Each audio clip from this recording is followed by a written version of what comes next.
name's Kath and this is my studio. Well, actually it's not a studio, it's a dining room. But you get the drift. Well, I wanted to talk about focal lengths, and I will talk about focal lengths at length with this beautiful vintage chair being our model, as well as a car being our model, because I primarily shoot cars, so that was my main reason to consider focal lengths and the differences between them. This is the gear we are talking about, plus the one that I'm filming with. Well, so there should be another one here. So let me take you briefly through the gear so that we know what we are talking about. First thing is this baddie. This is 14, well, it's 14 to 24, but we are talking 14. This one was particularly important to me while shooting very, very narrow spaces like bathrooms and such. So this is primarily an interior photography gear, and I do never take it on the shoots when I'm, shooting cars and stuff. But as for the reason why I do that, we'll come to that later on. So we've got this 14 millimeters, then 24. That is one of my first glasses, I suppose. Second one, I think. And I got it because I had to shoot a car in a workshop. It was impossible for me to take the car out. It wasn't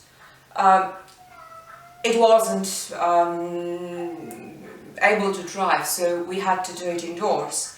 And the workshop was, well, it was spacious enough to work in, but not spacious enough to take, 50 millimeters and move from the car enough to get the full shot.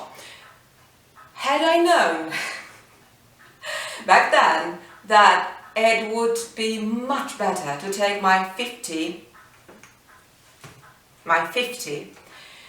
a nifty 50, it is a really nifty little precious thing.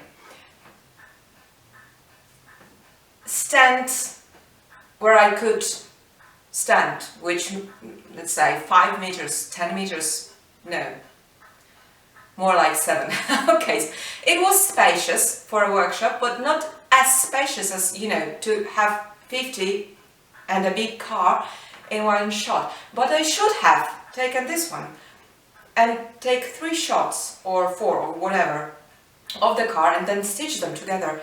I would be better off, but back then I didn't know a thing about photography, so I bought 24, which is nice for different reasons, maybe not for car portraits.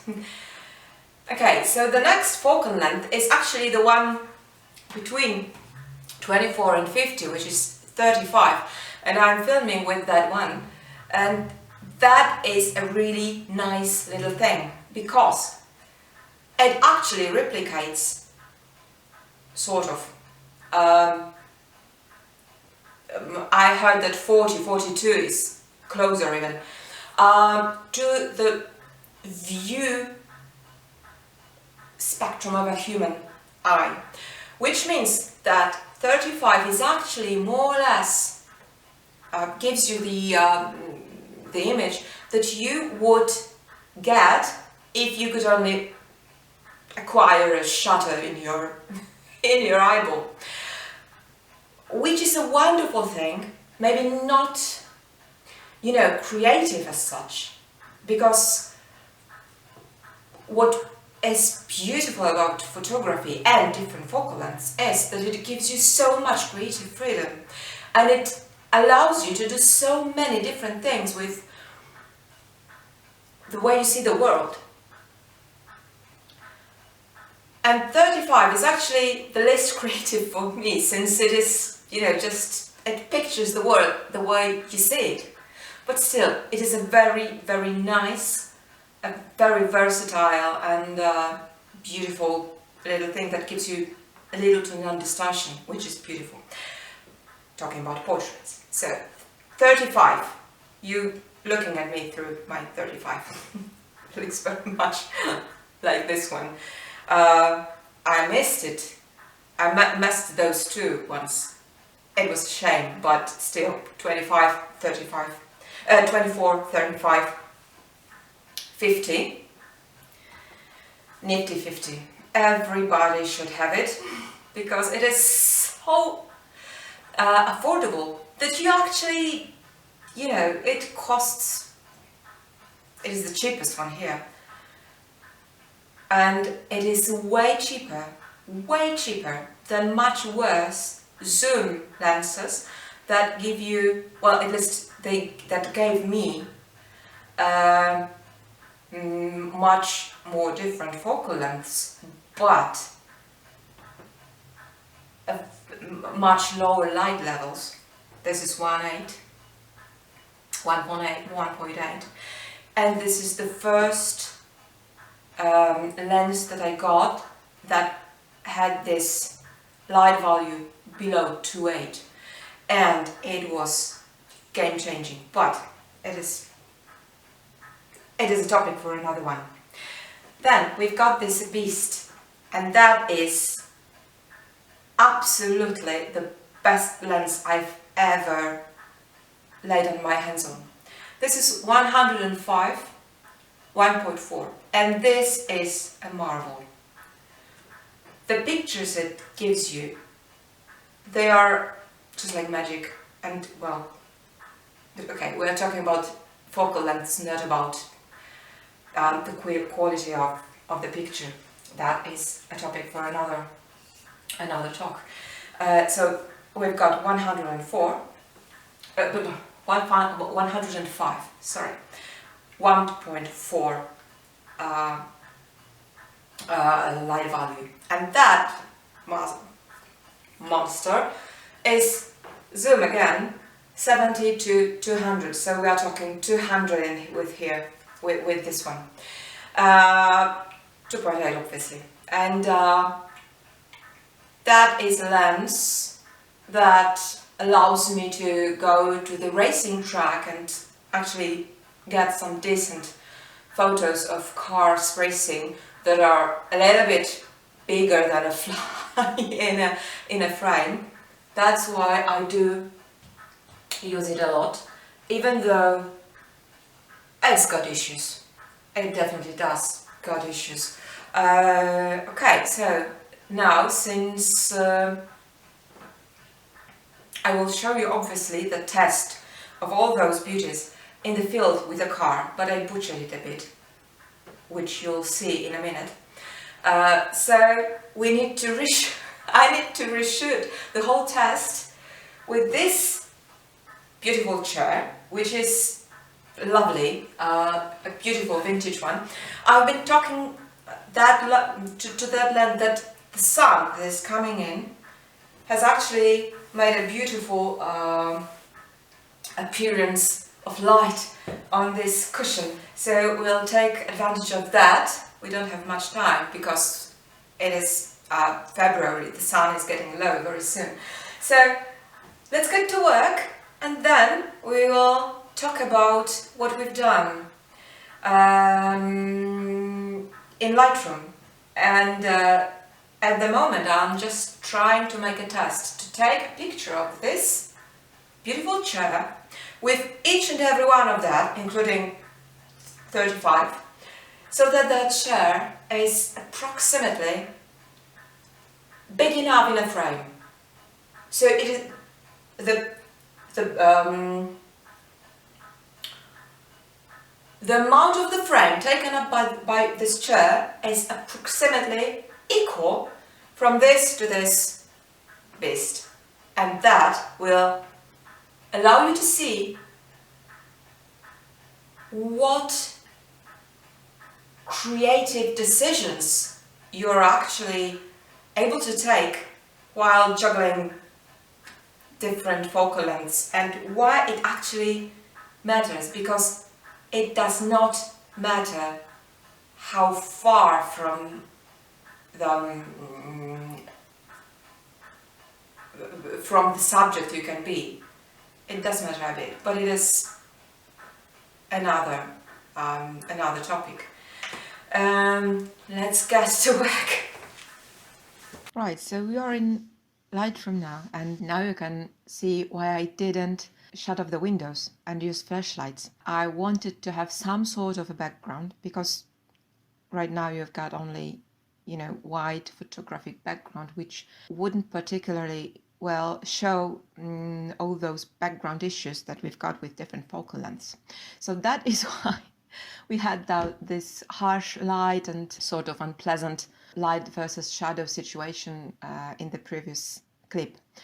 Anyway, before we get to this, let's sort of studio-like situation with the chair, let's go back to the photos that I took way back on the field with a car, which is my primary consideration when talking about focal lengths, because I mostly shoot cars. So what you can come across while looking through different information that you can possibly lay your hands on about different focal lengths is that different focal lengths give you wider and wider view, which is obviously very true.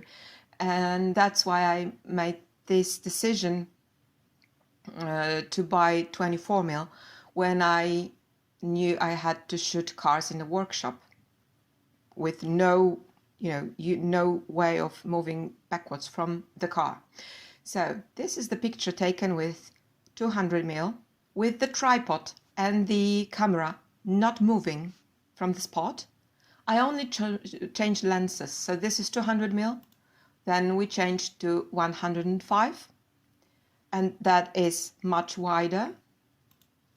Now 50, wider again, obviously, 35, 45, and dreaded 14. So with 14 you almost have a feeling of having this barrel shape view, distorted quite hugely. So now, talking about distortion, which is actually a thing. Many people say that longer focal lengths let you have a bigger compression of your picture. And now, just let me make a quick comparison between 200mm and 14mm. And well, even though that is not what I wanted to do. Yeah, that is it. More likely. Yeah, so a part of having, a part of having this dreadful chromatic aberration and actually quite a hideous front focus, which is, okay, just skip it. It was, in a field and, when I zoom in so that the car is actually approximately there. The car is actually in, of the same magnitude in both pictures. You can tell that actually both the proportions of the car and the proportions of the background are actually quite similar. So it is not the lens that gives you this. Actually, I cannot look at it. Let's take 25. Yeah, sort of. Much nicer because the picture is just slightly better. So what is very common misconception and misunderstanding is this idea of compression being tied to the lens. It is not. compression is something that you can get because you move further away from the subject and not lose your precious megapixels because you have to crop that much. So actually you've got exactly the same compression in both those images. What you have different is how much the background is, let's say, pulled off, not in focus. Take a look, both of those pictures are taken with aperture 2.8. Here 2.8 and here. Even though this lens is actually 1.4 and I could just dial down to 1.4, but I didn't want to do it because I wanted to have this straight comparison, apples to apples. So now you see that with the same exactly aperture, you can actually not achieve the same effect with 24 millimeters as in with 200 millimeters. Why? Because the depth of field that you get in focus differs according to where you actually do stand. I mean, how far from the subject you are. So in here, I was quite far. And this 2.8 allowed me to get the much more shallower depth of field than this 24. Well, actually I stood in exactly the same spot, but because my actual image is that big, my depth of field is much greater than with 200 mil and picture of that size. Well, I am not a physicist, I am not a scientist, I am actually not even a photographer, I mean by education. So don't ask me about an exact physical rules standing behind that. It is just something that I observed and I know based to my own experience. So now you actually can tell, and you know it by a fact, that what actually differs with all those, let's show it like that, with all those 6 pictures, is how much background you can actually include in your photo. Let me show you that. Yeah, that is an image that I stole from the internet, obviously, and that is an image showing how much of a background you can include in a photo while shooting from the same spot, having 400 millimeters when I don't have that, shame, 270, let's call it something like 100 that we've got, 50, 35, 20 and 15. So from 180 degrees of point of view to only 6 or 12 rather, talking about the lenses that we've got to play with. So quite a difference, right? But this car place in here, it doesn't change. This place, this scene does not change actually that much. I mean, it does change, as we saw, that there is less blurry background and stuff like that, but optically, the proportions of the car, of the background and stuff like that does not change from lens to lens. So what actually does change and what actually is a matter? What's all that fuss? You could just take this photo and crop. Well, if you didn't care about megapixels and stuff. Well, you could, obviously. So what does change? Here we've got another set of pictures of the car taken with 200 millimeters. Come on, let me show you. Yeah, here you've got the specs. So this is 200 millimeters. Shoot with aperture 2.8. Obviously, you cannot go lower with that lens. And then I tried to keep the car as big in every frame as in the previous one. So I moved forward to the car. To keep it, when you try to crop it, you can tell that with 200 millimeters, if we try to put those third lines, you can tell that I tried to do my best in keeping the car within those third frames. Yeah, so this is 105 mil, this is 50 mil, and now you can tell that there is something strange starting to go on with the car. I mean, the grille is getting bigger than the rest of the car, the front glass and stuff. It all does appear to get, you know, more and more distorted. And now comes the fun part. 35 millimeters. Well, you can tell that I obviously butchered this, and the car is no longer in this frame, but you still can get the gist. How much of the distortion you start to get when getting closer and closer to the car. So this is 35. Now it's even worse with 24 mil. And 14 mil, well, I butchered this. It should have been in here. But well, we've got what we've got.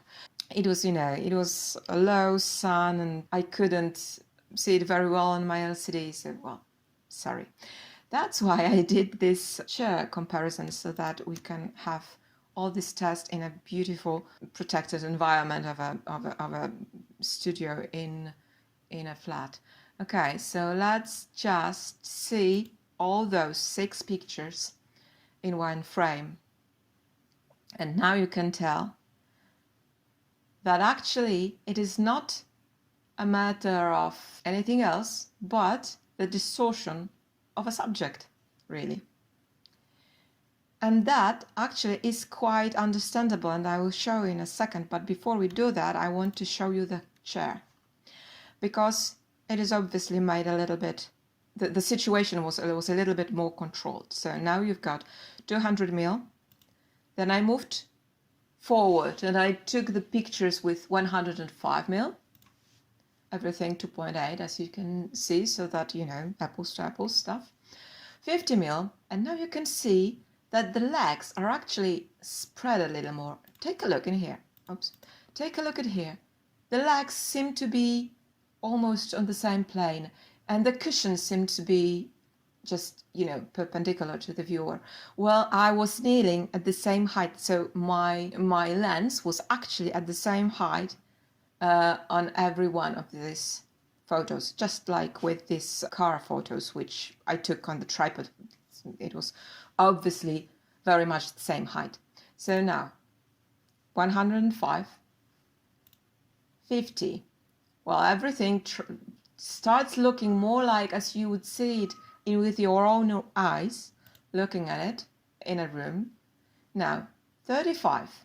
Just take a look how this curve starts to, you know, bend more a little bit. Take a look at 50 and 35, bending a little more. And now take a look at this background. You can still see the shadow of this plant, and then you can see the shadow of the window frame.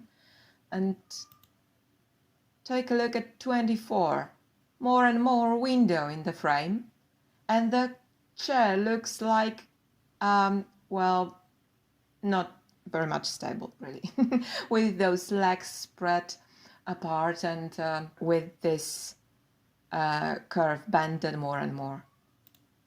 And here is 14. Well, the legs don't look straight anymore. This back seat is just, you know, doesn't look comfortable at all. So now you can tell, showing all those 6 in a row, how much it changes and how much more of a background you can see in a picture.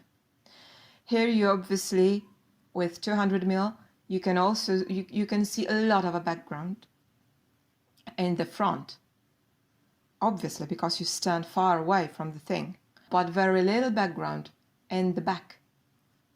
And here with 14 mil, you get virtually no background in the front, obviously, because you're standing right next to the thing. But the background is getting wider and wider. Now you can also see how much, larger the chair appears in a frame. Well, its front element at least, in comparison to this chair, taken with 200 millimeters, chair looking very sleek and very elegant and very, slim. So just try to picture a face. Well, I am not a portrait photographer, at least I do not take many portraits of people. But if you were to take a picture of a person with a very huge nose, let's say, and you took this picture with 200 mil, you would end up with a picture of a face that is more or less, proportioned, and every part of the face is quite flattering. The whole picture is quite flattering to the person. While if you took this picture with 24 or 14 mil, you would get those parts of the face that are closest to the lens, which is actually the nose or beard or whatever, to appear much larger than the rest of the face. And then you would have quite a cartoonish effect, wouldn't you? Allow me for some final thoughts, because we've seen quite a lot of pictures with quite a lot of focal lengths. So right now, let me show you what it all boils down to while, talking about the real difference between those photos. The obvious difference is that standing in here, you can get that much or that much of a background. But the real difference, in my opinion at least, is how much of a distortion you can get, how much of a curved sort of background can you achieve, and how can you use this effect creatively. So what I reckon is the best way of showing you what is the real difference is, please bear with me, because I need to adjust those, if you want to have the same size of your subject in your frame, then you need to get closer and closer. Yep, sort of that. Okay. I think now you start to realize what I'm up to and what I want to show you. Yeah, it's far from perfect, sorry, it's just for demonstration purposes, because we need to get all those focal lengths in place so that you can see, and that is 14, the dreaded 14, which I love, but not on car shoots. Yep. So now you see that is the real difference. You can get from here to here, yes, you can get that close to your, and yeah, please don't tell me that I didn't include macro lenses. Macro lenses is something totally different, and it's a different topic. But with normal focal lengths, not normal lenses, you can get from here to here. At this expense, you've got that different sort of bending or curving of your background. So, well, that is the real difference, and that is something that is actually, logical. But when I started off as a photographer, I couldn't quite put my finger on it. And I didn't actually really understand their difference. And even up to this day, I sometimes look at the photos and just, analyze them and try to find out which focal length was used. So what are the practical ways you can use all those informations and insights while shooting? Well, I want to show you a few photographs and say something about why were they taken with those specific focal points. Well, the first one actually, not this one, but this one. Well, it is not taken. It wasn't taken by me. It is a find, an internet find. I do not know the author. Had I known them, I would have tagged them. But it definitely is a very, very wide focal length. Why? Well, the reason is quite obvious. You can tell how big those feet are. These massacred feet. They just look so dreadfully, with this tiny little fragile girl behind them. And well, this picture is really, really moving because it is very much distorted, and this in this way the author exaggerated the effect that they wanted to achieve. This photo is mine actually, and it was a rally. Well, it was an event, and this one is taken with 35. Well, obviously the reason is because the place where this whole event was held was quite a nice hotel with detailed architecture, and I wanted to have it in my photo, not just the cars, but also the actual surroundings therein. And here is a panning shot. It is also a 35 because I wanted to have this sense of space and this wonderful structure in the background, and I wanted it to appear in its all glory in the frame, not only the car itself, but actually where it is, where is it driving through. So it was very important to me not to go too wide, too narrow. I had to go wide, even though going wide with panning gives you a lot of headache, but it's a different topic. There is another panning shot, also with 35, and it is quite obvious why I went for 35 with this one. Well, you had not only two cars, but also a train.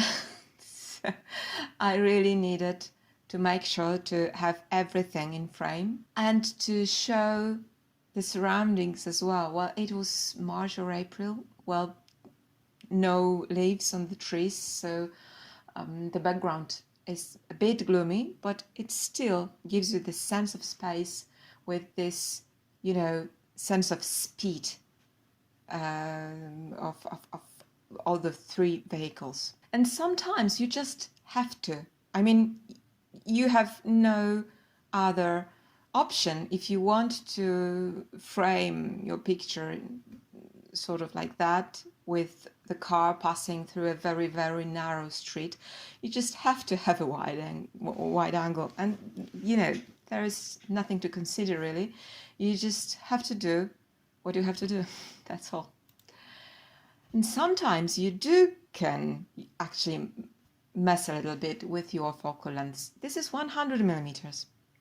And I was quite far from this car, as you can probably tell. And I wanted this beautiful railway structure in the back, but I also wanted to have this scenic, epic sense of a very, very blurry background and sort of 3D effect of the car that appears like it was, driving out of the frame, which is exactly what I wanted to do.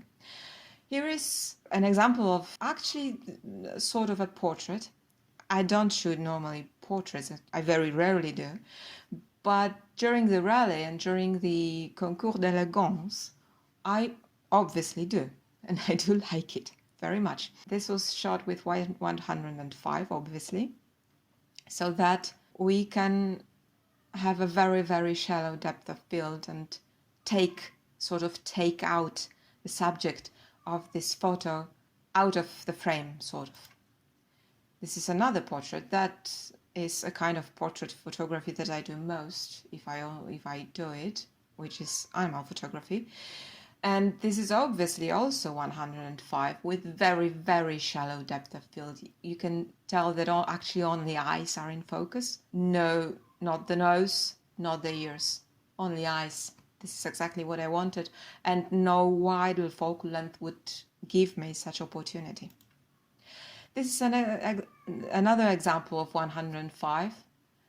Does it look a little bit as if it was taken 100 years ago? Because all these people that are dressed in nowadays clothing, they are just, blurry background. And now you have got this wonderful scene with a girl and her dad. Well, it just looks as if it was, shot around those times. And the final one, another one, a picture of a lady in a car, obviously, and you actually cannot tell where she was, because it is supposed to show her and her joy and her enthusiasm, because she was a part of a beautiful event and she's obviously quite happy, and I wanted to show her good spirits. That's why I chose 105 again.